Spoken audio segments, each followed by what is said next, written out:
Hello guys, welcome to DJ Nandan blogs. నేను ఈరోజు మీకోసం డ్రై మటన్ గోంగూర కర్రీ అయితే చేసి చూపించబోతున్నాను. ఇదేనండి డ్రై మటన్ కొంచెం తీసుకొని ఉప్పు పసుపు వేసుకొని బాగా కలుపుకొని ఎండలో ఎండబెట్టుకోవాలి. ఇలా ఎండబెట్టుకుంటే గట్టిగా అయిపోతాయి ముక్కలన్నీ. చూడండి ఎంత గట్టిగా ఉన్నాయో. ఇందులో కొంచెం పసుపు వేసుకొని వాటర్ కొన్ని వేసుకొని బాగా కడుక్కోవాలి. ఎండలో వేసుంటాం కదా, బయట ఏమన్నా బ్యాక్టీరియా ఉన్నా కూడా పైన బ్యాక్టీరియా అంతా పసుపు వల్ల పోతుందన్నమాట. అలా క్లీన్ చేసుకోవాలి, నీట్గా క్లీన్ చేసుకోవాలి. వీటిని వట్టి ముక్కలు, ఎండు ముక్కలు, మా నెల్లూరు వాళ్ళు అయితే ఉపాంచులు అని పిలుస్తారు. పసుపు వేసుకొని ఇలా బాగా క్లీన్ చేసేసుకున్న తర్వాత కొంచెం వేడి వాటర్ కాచుకొని అందులో అయితే కాసేపు నానబెట్టుకోవాలి. ఇలా వేడి వాటర్లో కాసేపు నానడం వల్ల ముక్క అనేది కొంచెం మెత్తన పడుతుందండి. ఈజీగా ఉడికిపోతుంది. మనకు వంట చేసుకునే ఒక 5 to 10 minutes ముందు ఇలా నానబెట్టేసుకున్నామంటే ఈజీగా కుక్ అయిపోతుంది అన్నమాట.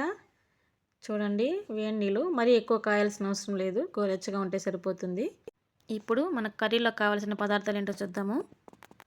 పచ్చిమిర్చి, ఉల్లిపాయ, టమోటో, వెల్లుల్లి, అల్లం వెల్లుల్లి పేస్ట్, కొత్తిమీర, కరివేపాకు, గోంగూర, ఇది తెల్ల గోంగూర, పసుపు, కారం, ఇది ధనియా పౌడర్ చేసుకోవడానికి, ధనియాలు, మిరియాలు, జీలకర్ర, పట్టా మొగ్గ, ఏలకలు.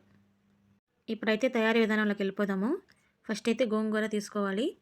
అందులో మనం తీసుకున్నాం కదా పచ్చిమిర్చి, అవి వేసుకొని నేను చూపిస్తున్న గ్లాస్తో 3 glasses వాటర్ వేసుకొని బాగా ఉడికించుకోవాలి. గోంగూర ఉడకడానికైతే 1 glass వాటర్ అయితే సరిపోతాయి, కానీ మనకు పచ్చిమిర్చి అంత త్వరగా ఉడకవండి.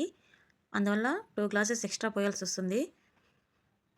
గ్యాస్ అనేది సిమ్లో పెట్టేసి గోంగూర ఉడికించుకోండి. అప్పుడే పచ్చిమిర్చి కూడా బాగా ఉడుకుతుంది. నాకైతే కొంచెం ఎక్కువ టైమే పట్టింది.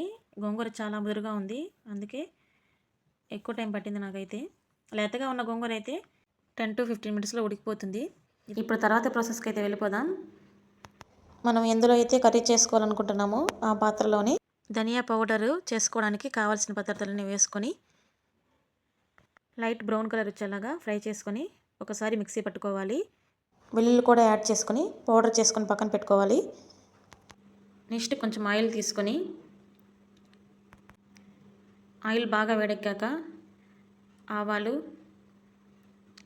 పచ్చిమిర్చి, కరివేపాకు, ఆనియన్స్ వేసుకొని బాగా ఫ్రై చేసుకోవాలి. ఆనియన్స్ అనేవి లైట్ కలర్ రావాలి. ఏ కర్రీకైనా ఆనియన్స్ లైట్ కలర్ వస్తేనే టేస్ట్ బాగుంటుంది. టమాటాలు యాడ్ చేసుకోవాలి.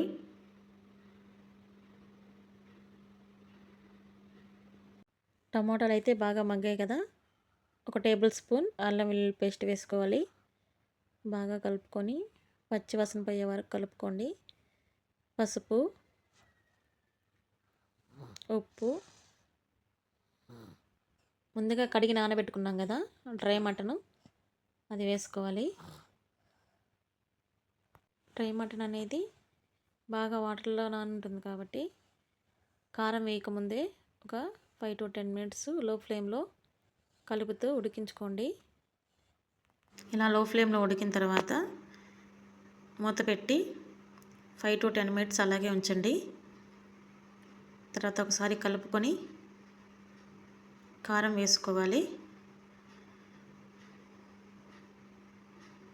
కారం వేసుకొని మగ్గాక తగినన్ని నీళ్లు పోసుకొని బాగా ఉడికించుకోవాలి.